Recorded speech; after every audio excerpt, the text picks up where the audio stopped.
Welcome to the Founder Podcast, where we explore the journeys of some of the most successful and inspiring entrepreneurs from around the world.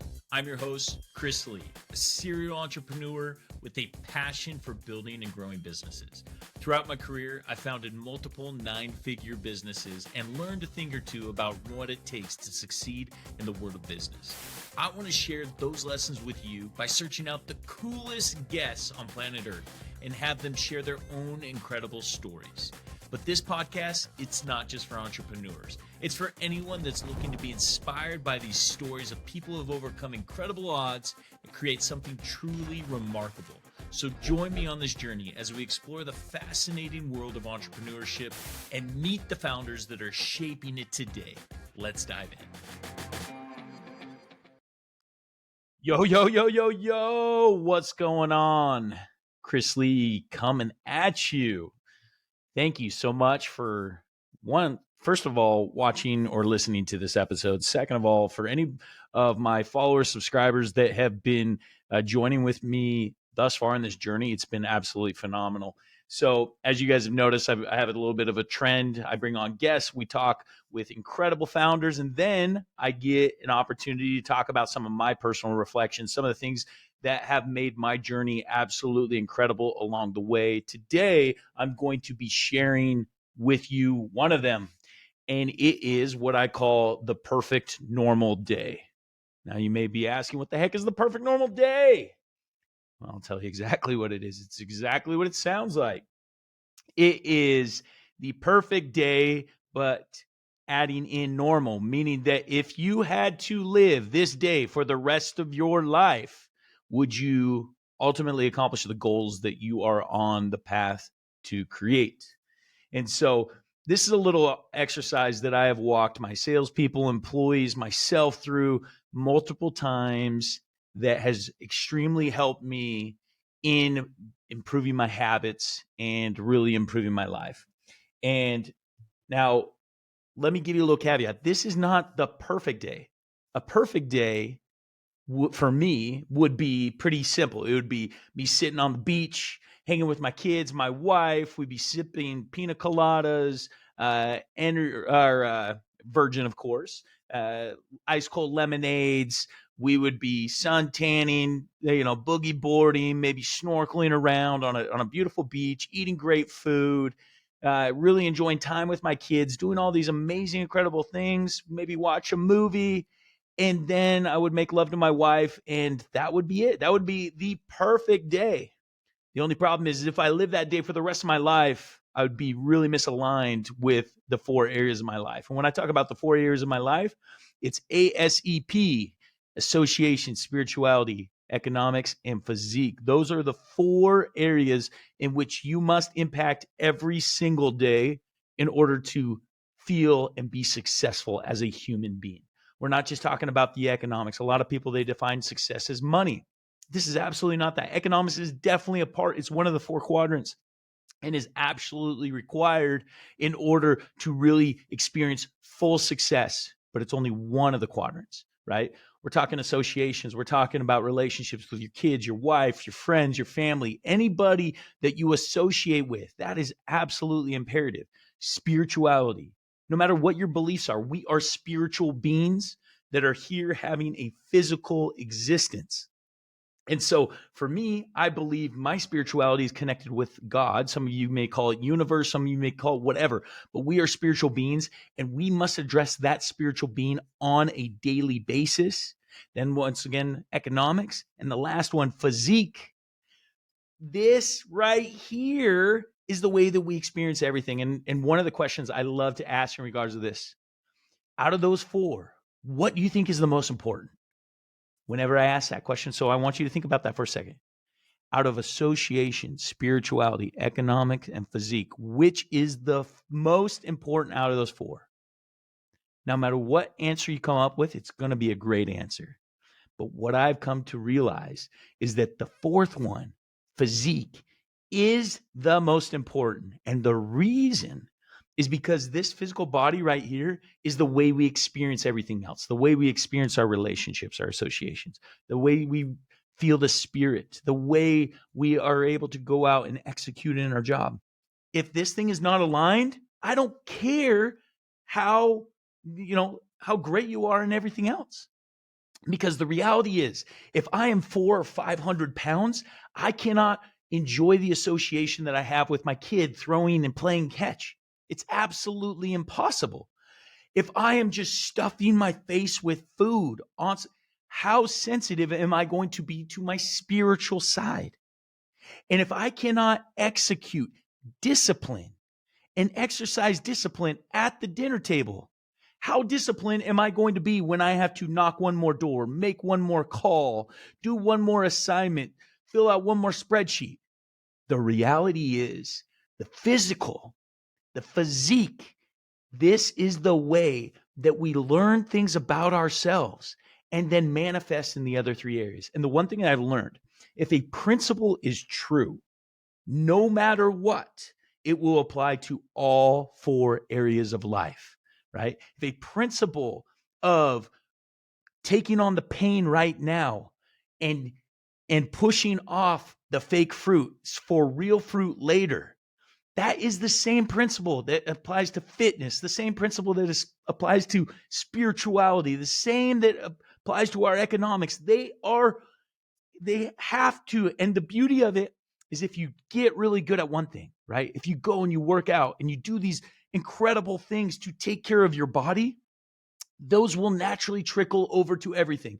It is impossible to exercise discipline, eat right, take care of your fitness, and for it not to impact everything else. I can promise you that is something that I have learned over the many years, and one thing I truly believe. And so here's the deal. This mind right here and this heart right here, sometimes they're connected, sometimes they're very far disconnected. And in one of my previous episodes, I talked about how I believe that the mind is an external emotion acting on who we really are, which is our heart. Okay. And so what I need you to do for this perfect normal day exercise is, when you are feeling motivated, when you have the emotion, you're just feeling like it, right? Emotionally, you're in check, everything's good. What I want you to do is take those four areas of life and write down your goals. Okay. You have to do it when you're feeling motivated, when you're feeling good, when you're feeling right, whether it's after listening to one of my podcasts, getting amped up on a great book, a great song, whatever it is, right? You're going to break it down. Okay. And you're going to say, what do I want to accomplish in my lifetime?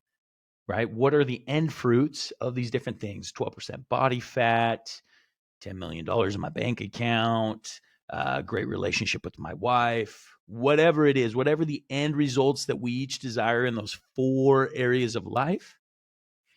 And then what you want to do is, after you've done that and you're very clear on what you want, and get deep and direct, most of your goals are crap. Okay. Most of your goals have been given to you by society. Society has told you this is how much money you should make. If I asked you right now, how much money do you want to make this year? And your answer is a round number. Well, I want to make six figures. I want to make $100,000. I want to make $250,000. That ain't your goal. I can promise you that ain't your goal. Because if it's a round number, you are just doing what society told you is a great goal, or whatever you maybe have thought of, but you actually haven't done the work to think about, okay, what do I really need to make in order to accomplish my goals? And not just the money. Okay, what's behind the money? What is your nut? What do you got to cover? Is it $65,000 a year to cover your nut? Okay, and so with the additional $35,000, what are you going to do? You're going to pay tithing. You're going to do this, this, this, and this. I need to put $23,232 away towards this investment every single year, or whatever it may be, right? Ask why or how or more detail when it comes to your goals. Too many of us are living very surface level with our goals. We are not asking the why, the how. Like, why do I want to make that much money? Because the reality is my goals cannot be your goals, and your goals cannot be Larry's goals down the street. They all have to be different. If I have a goal to have an incredible relationship with this particular person, you can't have that same goal. And so the same thing goes with money. The same thing goes with spirituality. Be your own self. Why do you want to accomplish what you want? Is it because your mom told you? Is it because your dad or society or your teacher or a mentor told you? Happiness is defined by who we are and the way we view life, right? And some of us are going to be happy and satisfied with accomplishing X, and others no, right? And so your goals have to be yours. And so get really deep into like, what are my goals and why do I want this for my life? What am I trying to accomplish? What do I want to do with money? Do I want to go and start a charity? And with that charity, what do I want to do with that charity? Do I want to build homes in third world countries? Do I want to create a backpack for the homeless? Do I want to do X, Y, or Z? Why do I need to work so many hours? Right? My good friend Alex Ramosi talks about we got to eliminate the word should. There is nothing should about life. Okay. You shouldn't do anything just because somebody else is doing. You need to figure out you. What do you want? What drives you? What motivates you? What gets you out of bed? What gets you excited? Casey Ball in one of my previous episodes talks about like identifying who you are. Like, who am I? What are my different identities that I tell myself every single day? What are the opportunities that I have? And what gets me excited every single day? Okay. So with that, break out your association, spirituality, economic, physique, and get really detailed. Know exactly what you want. Like, for example, my spirituality, I want to see God face to face. You guys may laugh at that or whatever, but like that is a goal of mine. And I'm going to do things on a daily basis that are going to align me with that goal and that end result. Okay. So once you have your goals or whatever they are, like for me, I want to do $1 million a month towards charity. Like that is a goal of mine. And the reason I want to do that, because I know the value that I can create with that $1 million a month. And I have like extreme details of what I would do with that $1 million every single month. Right.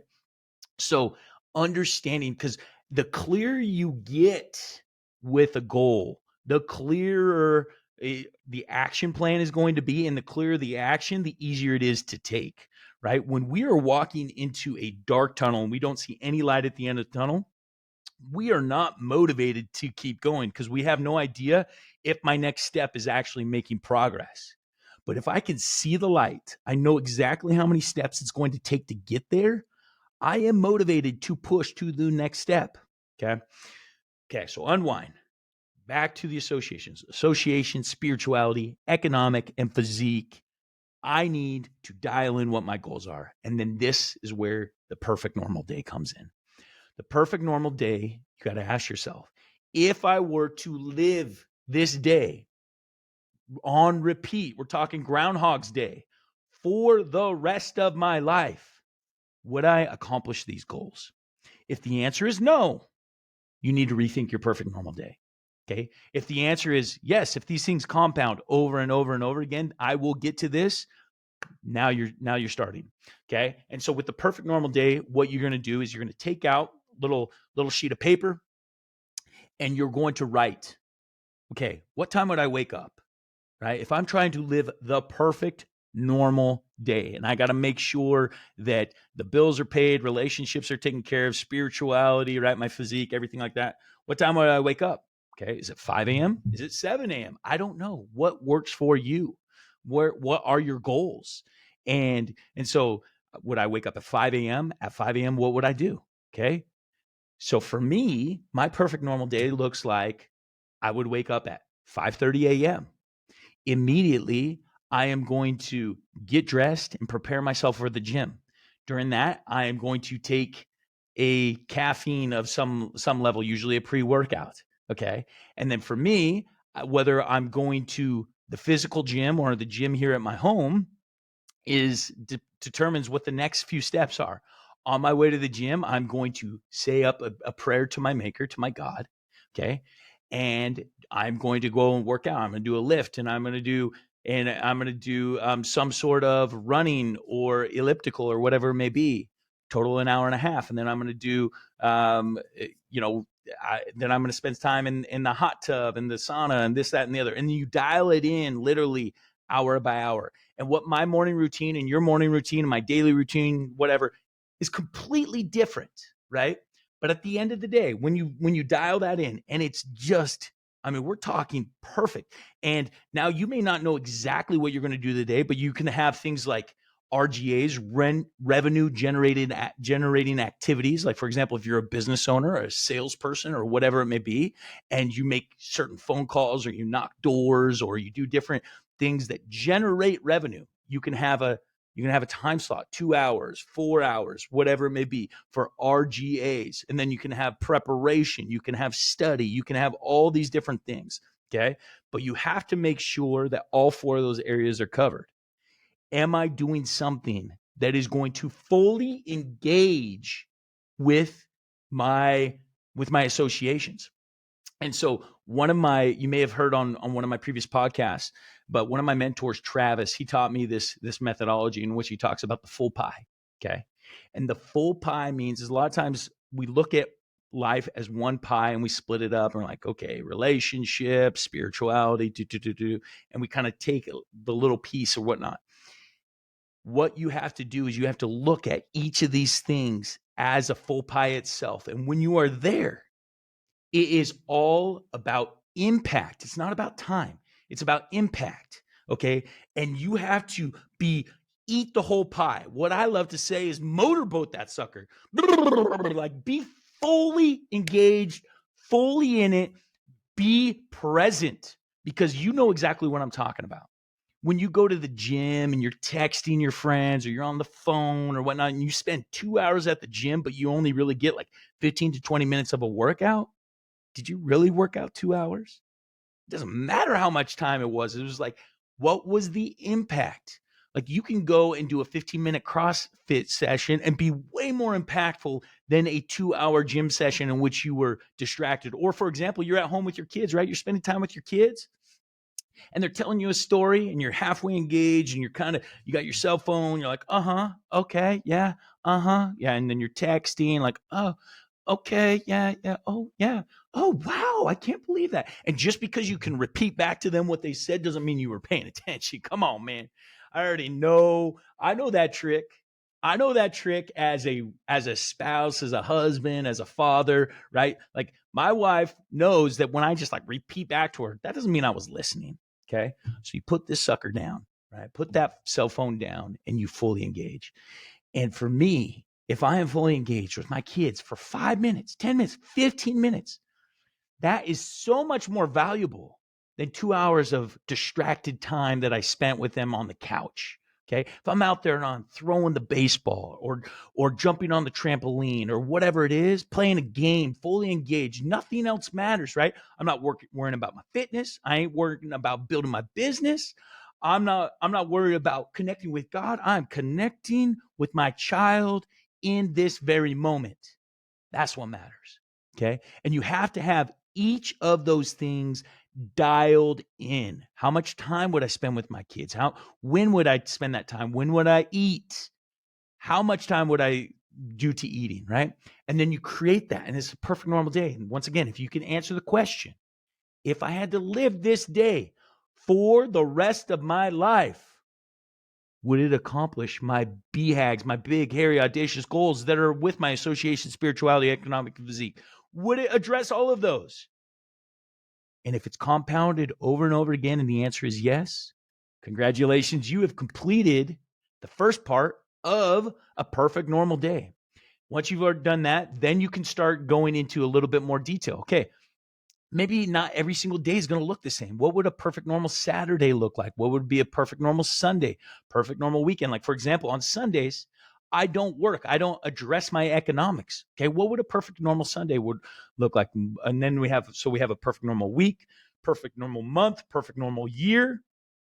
Now we're getting somewhere. Okay. So you have this fully detailed. This is only part of it, right? This is when you're feeling motivated, everything aligns and whatnot.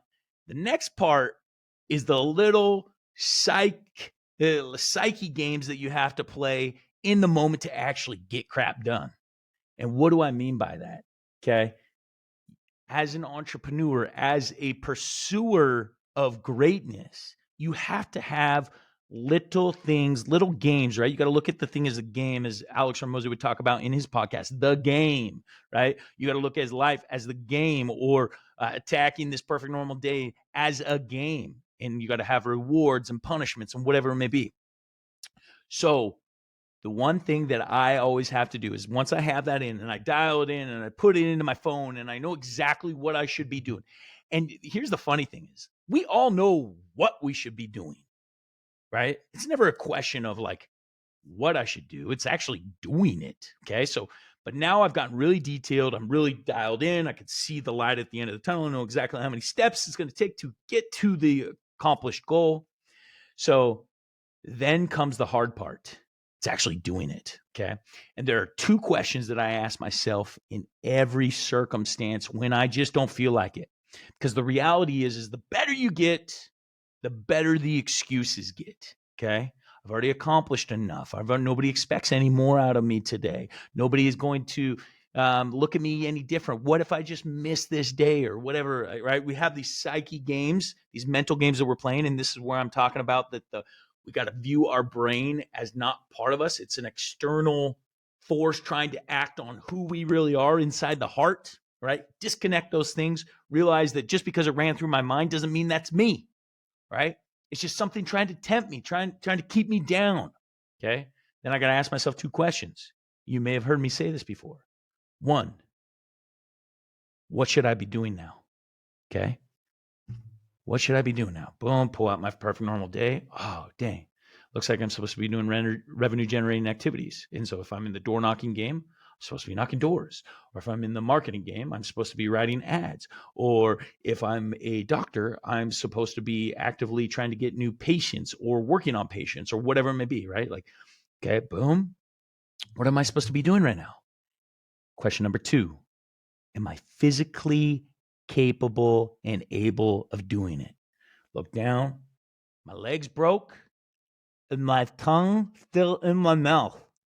For those going to hear me, is my tongue still in my mouth, right? Like, can I talk? Can I keep moving? Can I put one foot in front of the other? Can I pull out the pen? Can I sign the contract? And can I sign a customer up and get them to sign the contract, right? Like, am I physically able to do it? And if the answer is yes, you just shut the mind up. It's like, shut up. That's an external factor working on me. I'm physically able to do it. And you do it. Okay. And this sounds so simple and so easy. And I promise you, it is if you can just distinguish that the mind is an external factor acting on me, and I am never going to feel like it. I can promise you, as an entrepreneur, as a pursuer of greatness, as somebody that is trying to improve their life physically, mentally, emotionally, 99 times out of 100, you will not feel like doing it. And that will never go away. What separates greatness from mediocrity isn't the level of excuses.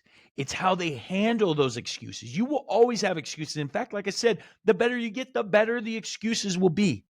You will never stop suffering from temptation and excuses. That is a fallacy that you have created in your mind that somehow the people that are great are not tempted. They do not have excuses. We all have them. The difference is we figured out how to separate it and realize that's not me with the excuse. This is me. And me always act do what you're physically able to do and not what you're mentally able to do, right? You guys have heard me talk about this when I was knocking doors. Do what you're physically able to do, not what you're mentally able to do. Do what you're physically able to do. I would repeat this to myself over and over and over again. It works in the weight room, okay? I have 2 more reps, right? And mentally, I'm like, oh, I can't do it anymore. Do what you're physically able to do, not what you're mentally able to do. Do what you're physically able to do, not what you're mentally able to do, okay? I know I need to do X now, next. Are my legs broken? No, I can keep walking. I can make one more phone call. I can write one more page. I can put on the music and dial in and get just go and do it, right? Just as Nike said, just do it. But not just do it. Forget the mental side, forget the excuses, and ask yourself, am I physically able to do it? Once again, if the answer is yes, go and get that crap done. Ladies and gentlemen, boys and girls of all ages, I promise you, this will change your life if you can figure out how to master it. Now, you're not going to be perfect. And it is absolutely imperative that you understand that you should never live in this this illusion of perfection. Perfection is unattainable, but the pursuit of perfection is where greatness is found. This is what we call excellence. Excellence is the pursuit of perfection and the embracing of the truth, understanding that I screwed up yesterday. I just screwed up. I messed up this, and living in this point of truth that I am not perfect, but I will continue to do this as best I can. And when I mess up, I will admit to myself, I freaking messed up. It's when we lie to ourselves. It's like, no, I'm doing everything I can. I'm working all the hours. I'm trying my very best. Bullcrap. You ain't trying your very best. You ain't putting in the full hours. You've somehow convinced yourself, you've self-deceived yourself to think that you put in all the hours, that you're somehow putting in enough time at the gym. You're somehow eating all the right foods. You're somehow treating your spouse correctly. Bullcrap. Are you doing all the dishes when she doesn't ask you to? Are you going and you serving her regardless of what she gives you back? Right? If you aren't doing those things, guess what? You're lying to yourself. And we hate liars. We hate liars, right? Liars, right? God gave us a way to repent and change. And repent and change isn't perfection, it's the pursuit of perfection. And that's all we're here for. And it's a beautiful thing. Guys, if you are picking up something that I'm putting down, I would just ask you to drop a note in the comments if we're on YouTube. If you haven't written a review, please do so. I love reviews, love shares. The only way that this message gets out to the rest of the world is by you sharing it. And I appreciate it. I'm really excited. Got some incredible guests that are going to be coming up this next week. Appreciate and love you. Until next time.